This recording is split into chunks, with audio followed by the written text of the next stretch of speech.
Budget வெளியாக இருக்குது, மத்திய பட்ஜெட் வெளியாக இருக்குது, நீங்கள் எப்படி பார்க்குறீங்க? ஃபஸ்ட்டு இப்போ இது தமிழ்நாட்டுக்கு இழைக்கப்பட்ட மிகப்பெரிய துரோகம் அது. அதுவும் வந்து ஒரு இந்தியா என்ற கட்டமைப்பில் ஒரு மத்திய அரசை பொறுத்தவரையில் வெண்ணெய் ஒரு கண்ணில் சுண்ணாம்பு ஒரு கண்ணில்னு பார்க்கக்கூடாது. பொதுவாகவே பார்த்திங்கன்னா ஒரு ஈக்குவாலிட்டி.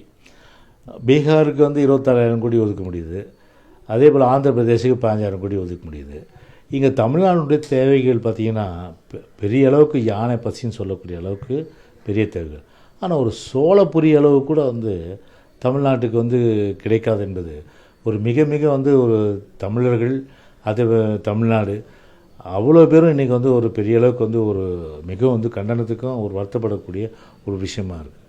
ஆண்டாண்டு காலமாக வந்து திருக்குறளை மேற்கோள் காட்டுறது, தமிழ் தமிழ் தமிழ் என்று வாய்க்கிலேயே பேசும் பிரதமர் மோடி. தமிழ் இன்றைக்கி நிதியமைச்சர் ஒரு தமிழ்நாட்டை சேர்ந்தவர், தமிழ் பேசுபவர், இன்றைக்கி தமிழை மறந்தாலே தெரியல. இன்றைக்கி தமிழ்நாட்டு மக்கள் மீது என்ன கோபமோ இல்லை தமிழர்கள் மீது என்ன கோபமோ இப்படி வந்து ஒரு தமிழே வந்து எங்கேயுமே வந்து ஒரு மேற்கோள் கூட இன்றைக்கி காட்டாதது ஒரு மிகவும் கண்டிக்கத்தக்க ஒரு விஷயமா இருக்குது. ஒன்று. இரண்டாவது, ஒரு 16,000 கோடி 26,000 கோடி வந்து பீகார் கொடுத்துட்டு 15,000 கோடி வந்து ஆந்திர பிரதேஷ் தரீங்க நீங்கள். அப்போது ஒதுக்கீடு சிறப்பு திட்ட அடிப்படையில் நீங்கள் மத்திய அரசு ஒதுக்கீடு பார்த்தா ஆட்சியை வந்து தக்க வைப்பதற்காக மட்டுமே இந்த நிதி வந்து அவர் ஒதுக்கிருக்கு. அப்போ ஆட்சியை வந்து தக்க வைக்கணும், மற்ற மாநில கேட்டு போனால் இல்லை. நீங்கள் 1 கோடி பேர் இன்றைக்கி 1 கோடி பேருக்கு வந்து ஆண்டுக்கு வேலை வாய்ப்பு தரோம் அப்படின்னு சொல்லிட்டு இன்றைக்கி வாய்க்கிலேயே சொல்லி 10 வருஷம் ஆச்சு. 10 கோடி பேருக்கு வேலை கொடுத்துட்டாங்களா? இன்றைக்கும் பார்த்தீங்கன்னா இன்றைக்கி கிட்டத்தட்ட 30 கோடிக்கு மேற்பட்டவர்கள் வந்து வேலை வாய்ப்புக்காக காத்து கொண்டிருக்காங்க.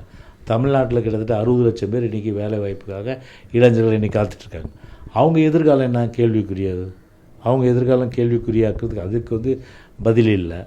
அதன் பிறகு வந்து தமிழ்நாட்டில் எத்தனை ரயில்வே திட்டங்கள், ஒரு மாநகராட்சி மாநகராட்சிக்கு அடிப்படை வசதி செய்கிறது, பேரூராட்சிக்கு அடிப்படை வசதி, ஊராட்சிக்கு பணங்கள், ஊராட்சிக்கு நிதி, அதுக்கப்புறம் நகராட்சிக்கு ஒன்றுமே இதை பற்றி இன்றைக்கி வந்து சொல்ல. இன்றைக்கி நாங்கள் நிதி அமைச்சராக அந்த காலகட்டத்தில் நான் அன்றைக்கி போய் திரு வெங்கையா நாயுடு அன்றைக்கி போய் மத்திய அமைச்சராக அந்த காலகட்டத்தில் போய் பார்த்து 2ஆம் கட்ட வந்து அந்த நிதி பெற்றோம்.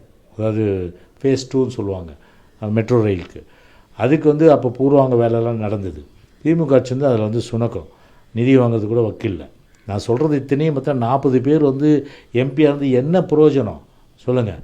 ஏதாவது அழுத்தம் நீங்கள் வந்து பார்த்தீங்கன்னா பிரைம் மினிஸ்டர் போய் நீங்கள் போய் கொடுத்தீங்களா? நீங்கள் இல்லை நிதி அமைச்சர் போய் பார்த்து நீங்கள் பட்ஜெட்டுக்கு முன்னாடி இல்லை 40 பேரும் போயிட்டு நீங்கள் வந்து எங்களுக்கு வந்து நிதியை வந்து இந்த திட்டங்களுக்கு கொடுக்கணும், சும்மா வந்து ஒரு அறிக்கை மட்டும் வந்து இதெல்லாம் வந்து தமிழ்நாட்டுக்கு தேவைன்னு சொல்லிவிட்டு அது மட்டும் கொடுத்துட்டா போதுமா? அதை ஒரே வேலை கமிஷன் கரெக்ஷன் அது மட்டும் வந்தால் தான் போதும்னு நினைக்கிறீங்களே.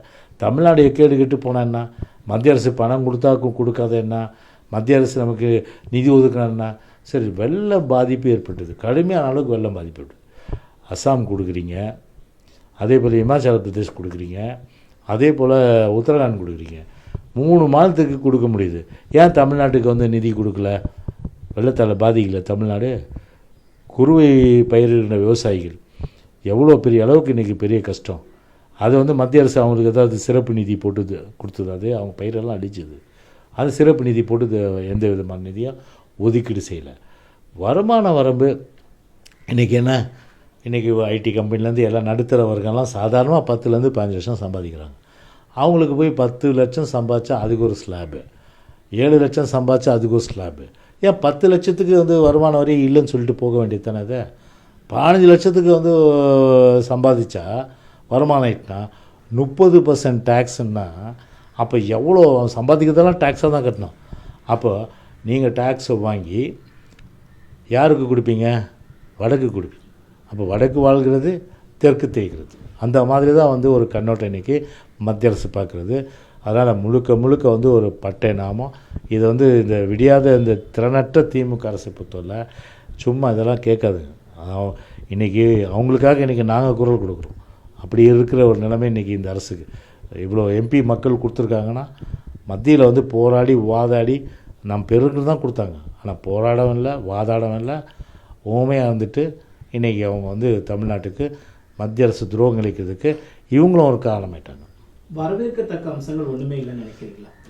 ஏங்க சின்ன விஷயங்கள்லாம் வந்து இப்போ வந்து நீங்கள் பண்ணிவிட்டு என்ன பிரதானமாக எதிர்பார்க்குறோம் தமிழ்நாட்டில் சொல்லுங்கள்? இது வெள்ளம் பாதித்த சூழ்நிலையில் அதுக்கு வந்து நிவாரணம் கொடுத்துருக்கோம், அது தவற விட்டீங்க.